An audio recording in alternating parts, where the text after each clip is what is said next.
Gas క్షేత్రాలపై క్షిపణుల వర్షం. Iran purse సహజ వాయువు క్షేత్రంపై ఇజ్రాయెల్ అమెరికా దాడులు. ఇజ్రాయెల్ దాడుల్లో ఇరాన్ నిఘా మంత్రి ఇస్మాయిల్ ఖతీబ్ మృతి. మొత్తానికి ఇరాన్లో ఉన్న అతిపెద్ద సహజ వాయువు కేంద్రమైన ఇరాన్ పర్స్ సహజ వాయువు కేంద్రంపై నిన్న ఇజ్రాయెల్ అమెరికాలు ఒక భీకరమైన దాడులు చేసినాయి. ఆ సహజ వాయువు కేంద్రం పూర్తిగా ధ్వంసమైనట్లు కూడా తెలుస్తుంది. మరి అది ధ్వంసమైందంటే ఇంకా ప్రపంచానికి గ్యాస్ కొరత మరింత తీవ్రంగా ఏర్పడబోతుందనే ఒక వార్త కూడా నిన్నటి నుండి హల్చల్ చేస్తున్నది. మరి ఇక్కడ ఈ క్షేత్రం మీద అమెరికా బాంబుల వర్షం, క్షిపణుల వర్షం కురిపించింది కాబట్టి మరి ప్రస్తుతానికి అది ధ్వంసమైనట్టే. మరి దానివల్ల ఈ ప్రపంచానికి ఏ మేర నష్టం ఉన్నది అనేది ఇంకా పూర్తి స్థాయిలో బయటికి రాలేదు. కానీ ఆ సహజ వాయువు కేంద్రం పైన మాత్రం అమెరికా ఇజ్రాయెల్ ఒక భీకరమైన దాడికైతే పాల్పడ్డట్టు తెలుస్తుంది. ఆ సహజ వాయు క్షేత్రం పూర్తిగా ధ్వంసమైనట్టు కూడా తెలుస్తున్నది. అదేవిధంగా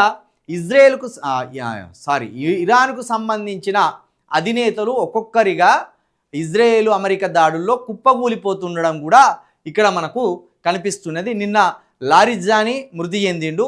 ఇవాళ ఇజ్రాయెల్ దాడుల్లో ఇరాన్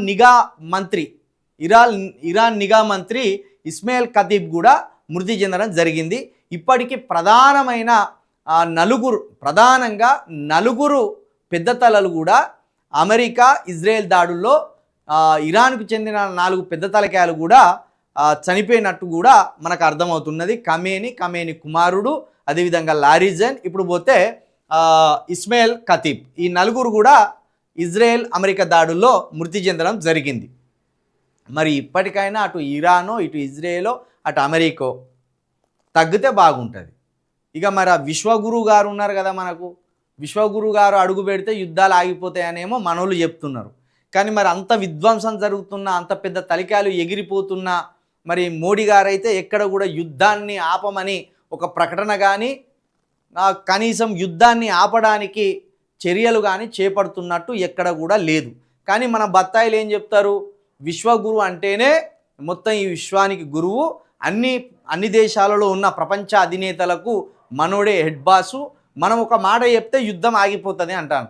మరి ఇంత రక్తసిక్తమైతే అంటే, ఇన్ని ప్రాణాలు పోతుంటే, ఇంత సంపద ఆవిరైపోతుంటే, ఇంత సంపద బాంబుల దాడిలో నాశనానికి గురవుతుంటే మన విశ్వగురువు గారు, మన మోడీ గారు, మన ప్రధానమంత్రి గారు కొంత జోక్యం చేసుకొని ఆ యుద్ధాలను ఆపితే ఆ పేరు ప్రఖ్యాతలు మన దేశానికి వస్తాయి కదా.